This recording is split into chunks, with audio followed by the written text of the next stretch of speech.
towards McLaughlin! Welcome to the 90s. As a nation we were truly having ourselves. For once, Portsmouth were neither spiralling the drain or lifting a trophy. Then, entering the new millennium, Harry Redknapp pitches up at Fratton Park and changes all of that. These are Pompey's most recent glory days. Noel Campbell, an FA Cup winner in the past with Arsenal, and now about to lift the trophy.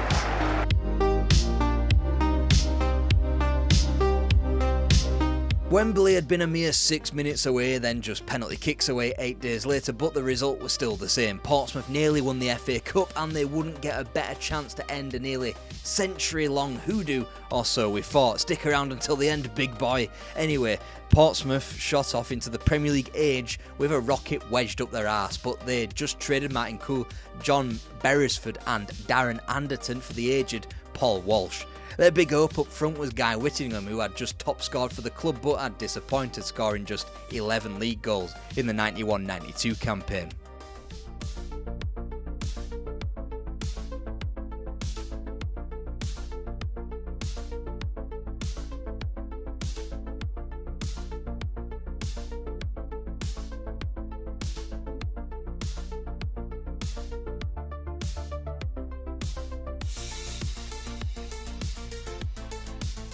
And yet he went on to complete one of the often talked about goal-scoring seasons in Football League history. Yep, just the 47 goals, a Portsmouth scoring record of course, that couldn't even be eclipsed by the goal-hungry days of interwar football or when Pompey actually were good. And still they entered March in only 5th place, in a playoff spot but easily closer to the dropping out of the picture for a Grimsby or a Leicester than they were to unseat a Newcastle or a West Ham in the automatics. Then they went on a run for the ages.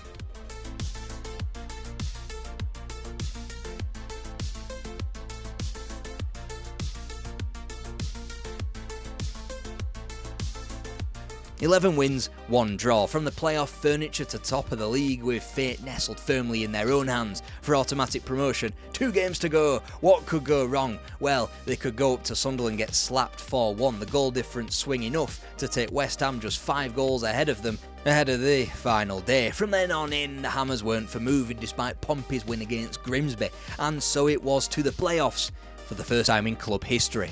Again, as Joachim goes through! One there towards McLaughlin! Chip in there by Thompson. And Oldfield! And it's gone in! And Leicester! Joachim alongside him. Still with Thompson. It's a great goal! Even at the more neutral City Ground first leg, Pompey were unable to get past a Leicester team that would go on to be quite the perennial playoff hopeful. For Portsmouth, however, it was just one taste of what might have been as they sunk back into a deeper 90s depression whilst others graduated into the Premier League and made a name for themselves. Guy Whittingham, of course, quickly hoovered up. Pompey were now having to feed on the scraps of a 33-year-old Lee Chapman as the club returned to the bottom half and 3 successive bottom 8 finishes.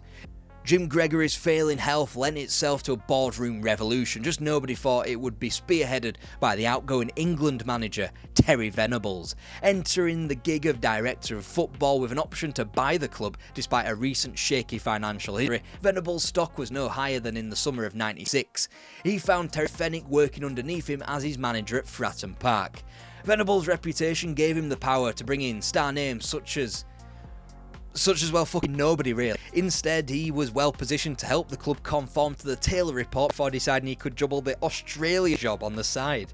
So whilst the almighty HELP was busy not qualifying for France 98 despite being afforded every single opportunity available, especially for a team from the Oceania Confederation, Pompey were handed the Socceroos cast-offs, of which John Aloisi was the only one who truly shone, but much like Dion Burton or Lee Bradbury, he too would quickly find fresher pastures known as the Premier League off the back of enough of a sample size of good performances. Portsmouth would bounce from cash flow crisis to cash flow crisis, a jaunt up to 7th place in '96 97, just another holiday in the top half between spiralling back down to the pits of 20th and 19th that were usually reserved for them as the millennium crept nearer. Alan Ball was spectacularly and unimaginatively rehired, and unsurprisingly, he didn't move the needle. Tony Pulis, a man on the other end of that infamous Man City 99 playoff final as Gillingham manager, was next, not even given the decency of finishing up the year 2000 before he was axed. Steve Claridge was now the front man as Portsmouth lurched between different states of relegation dogfights. Anything Southampton could do in the Prem,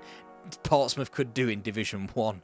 3-1 win at Bradford on the final day of the 97-98 season saved their skin in the most spectacular avoidance from the drop, as Jim Gregory's son tried every which way to get out of the club and sell it on. Consortium's left, right and centre faded in and out of view as yet more threat of bankruptcy returned. Inland revenue at the door, it called for one man to save, the Milan Mandaric. His first hire had been Pulis, his second hire was already in the building in Steve Claridge, and his third hire was convicted sex offender Graham Ricks. It was clear that Mandaric's involvement wasn't impacting on-pitch matters positively, even if the club had recovered financially.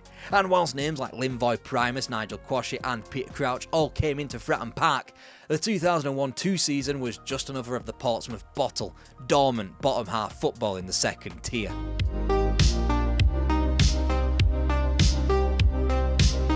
Enter Harry Redknapp, who had just been hired by Mandaric to become Portsmouth Director of Football. Many were hoping he wouldn't be a sequel to the great L-Tel experiment. Right from the off, big names, no bigger than the former young player of Italia 90 and former Real Madrid star Robert Prozinski. It was clear that Redknapp, though, was getting itchy feet as Director of Football. To use modern vernacular, he wanted to be out there on the grass, as proven when he nearly jumped at the chance to take over an ailing Leicester City. In terms of his signings, goalkeeper Yoshikatsu Kawaguchi at nearly £2 million for a grand total of 12 games and 25 conceded was hardly a great advertisement, was it? With a transfer deadline of April loom, Graham Ricks was binned off in favour for Redknapp taking the move downstairs into the dugout. Svetoslav Todorov was already through the door and Redknapp did what he does best, spun the market for a loop. Peter Crouch away to Villa for £5 million. Eddie Howe, the headline act of the three names, in through the door before the end of what was an otherwise disappointing 17th place finish. The summer of 2002 was the perfect maelstrom for Pompey. ITV Digital went under, threatening to take a sizable chunk of the 72 Football League clubs with them, and an experienced manager was installed at Fratton Park alongside an overly ambitious chairman. The signings read like a who's who of cult, the Premiership on ITV. Vincent Perricard, Matty Taylor, Ariane Dezeu and Hayden Fox. Then Shaka Hislop and Paul Merson arrived to give the club some more legitimacy on the pitch, with Tim Sherwood following in February. Jim Smith returned as Redknapp's number 2 to provide the same in the dugout. Visitors on their way to another away win. But that was as good as it got for Stuart Murdoch's side, as Matthew Taylor's pinpoint cross was met by Todorov to restore Pompey's lead and fizzed home his free kick. An unlikely win looked on the cards. Pompey, well, they were officially flying, 8 points ahead of third place Sheffield United as the season ticked over into February. They had had an afternoon mixing it with the big boys, showing themselves to be no mugs for Manchester United in the FA Cup at Old Trafford. Then perhaps the ultimate Barclaysman arrived, Yakubu. Within 4 minutes of his debut, he'd score against Grimsby before bagging 2 of the 6 in his next match. To take Portsmouth's tally for the day to 5 without reply. Merson doesn't disappoint.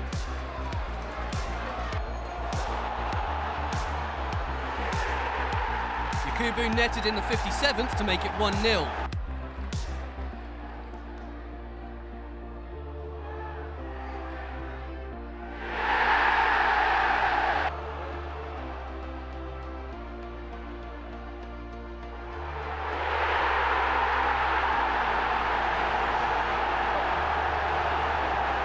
Promotion acquired and acquired with plenty of time to spare, as that little goal against Burnley attested to 5 games from the end of the campaign.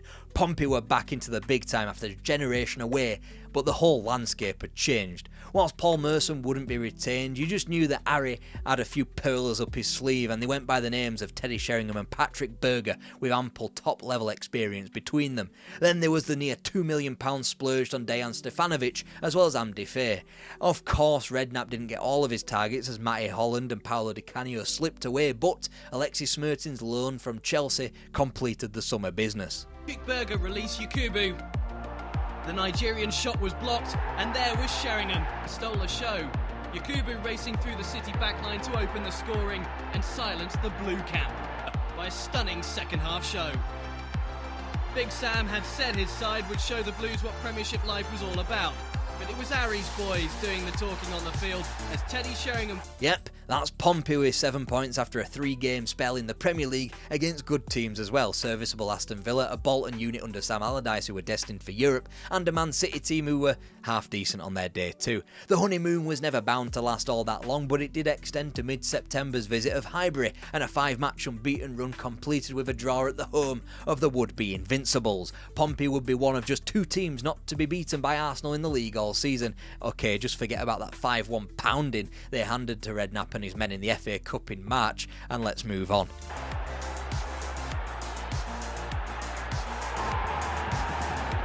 For a return to winning ways, but if one thing is assured in the top flight, it's miss your chances and you'll pay the price.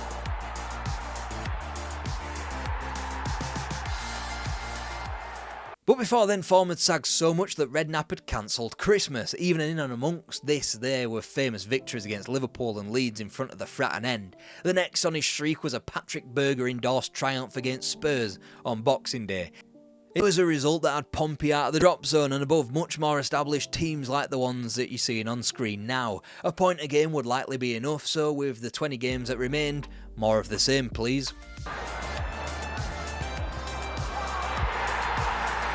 Suddenly the balance of power had shifted, and with extra time looming, Richard Hughes picked his spot, remarkable late equaliser.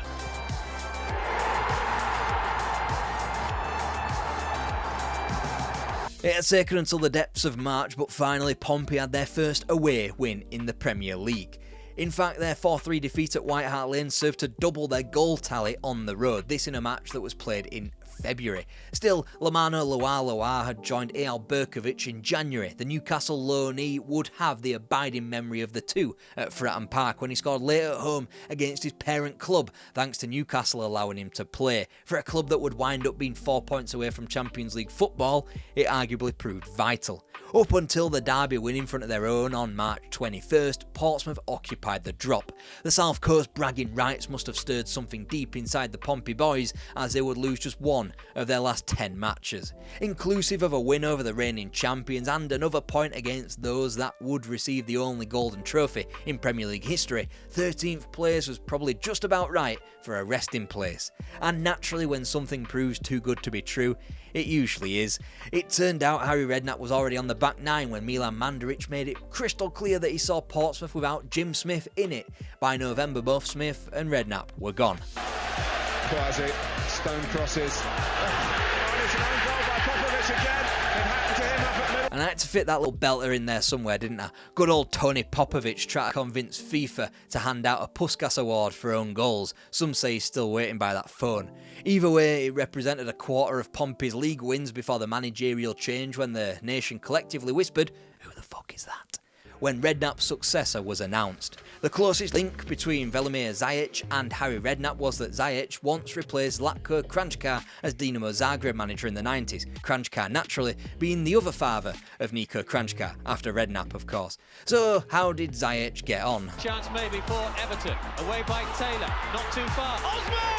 Both dismissed, and Morten Gamps Pedersen's goal condemned the Blues. Again in the middle. Took on Stefanovic and tried to play it across, and it's in! Picking up the club in 12th place and 4 points off the drop, Zajic dropped them off in 16th place and still that same 4 points away from relegation with 7 games to play. You could say he kept them safe, you could more correctly say that he did 4/5 of fuck all with what was a club ready for the safety of mid-table. Harry Redknapp would have had his friends in Portsmouth too had he not told everyone he was having a break from football, promised not to go up to St Mary's before taking on the doomed club. New boss Alan Perrin, formerly of Marseille, had the chance to do something hilarious on the final day of the season. 2 wins from the next 6 had been enough to avoid the drop, and Portsmouth, like most of football, sat back on May the 15th and watched the most miraculous relegation fight transpire, but with a front row seat. If West Brom beat Pompey, it could help Southampton go down. No skin off Pompey noses there. Horsfield! Kieran Richardson! Bottom of the table at Christmas. The curse is over. With that stench flushed down the toilet, Pompey could plan for the future, and Perrin had earned the right to be the one to shape that future.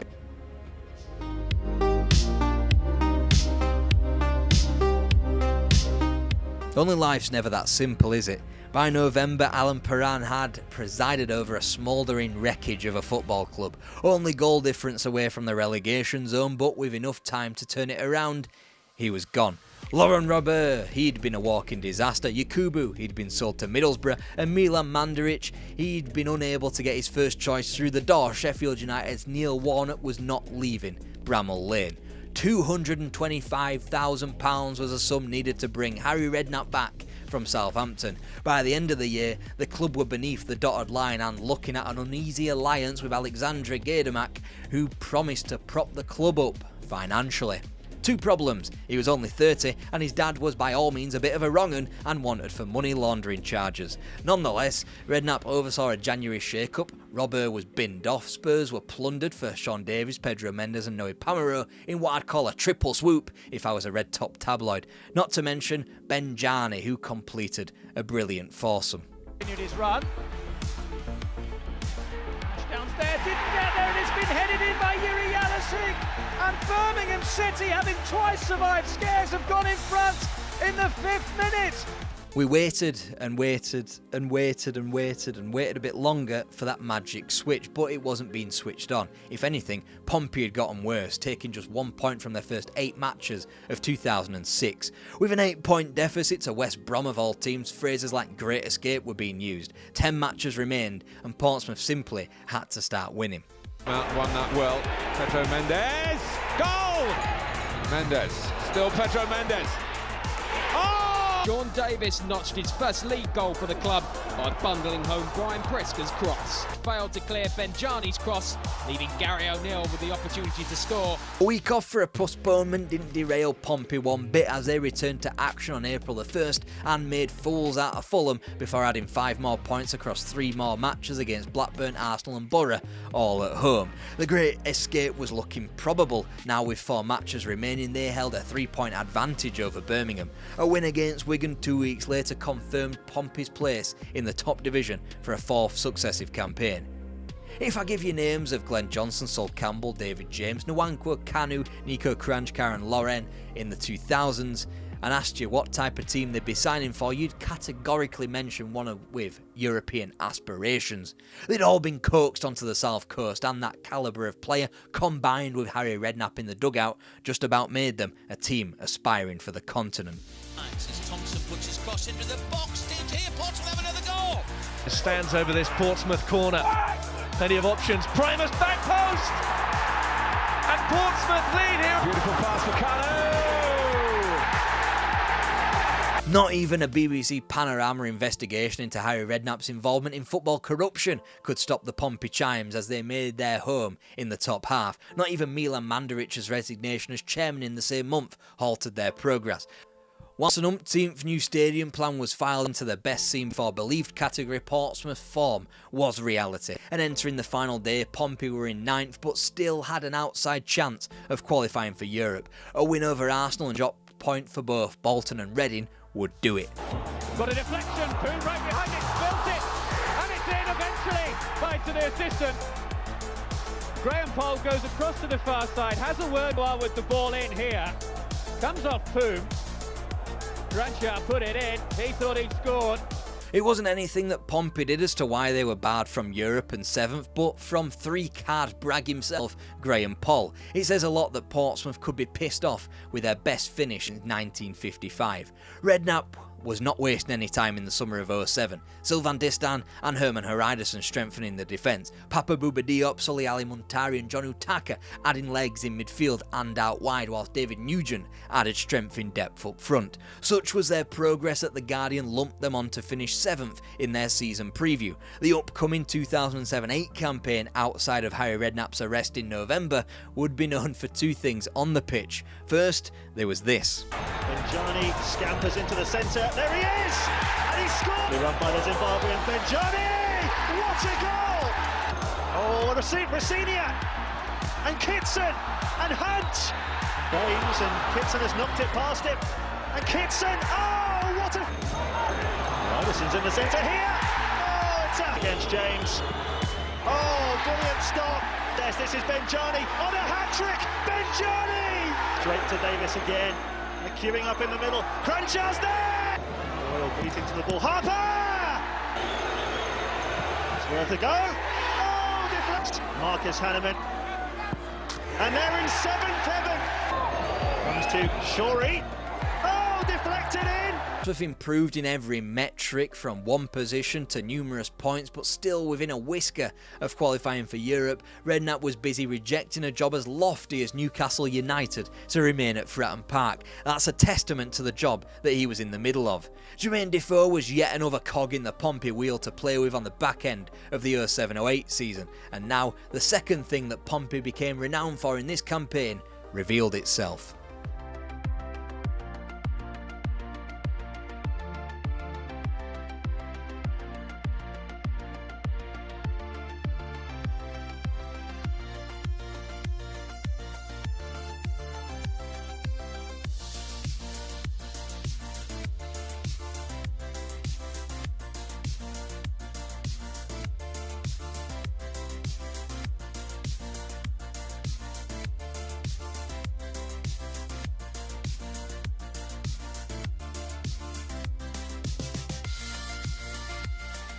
In what was one of the wildest FA Cup seasons on record, with the most open cup field for a generation, Portsmouth's run to Wembley was one built on a tight-knit defence. From David Nugent's second-half winner at Portman Road and the Plymouth comeback to surviving a penalty kick at Preston to winning the Dying Embers, it was name on the trophy stuff. And if you didn't believe that old shite before the quarter-final against a treble-chasing Manchester United at Old Trafford, then you certainly did afterwards. A sprinkling of rare refereeing goodwill, even rarer at Old Trafford, combined with Rio Ferdinand being the goalkeeper, facing a Portsmouth penalty. The Pompey chimes would be heard at Wembley for the first time in nearly 70 years.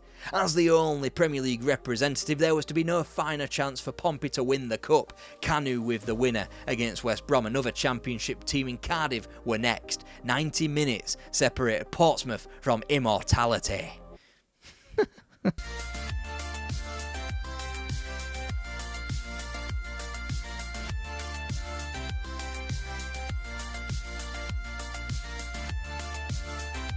Over to him, and you can just imagine the response it's going to get. Scenes of utter jubilation.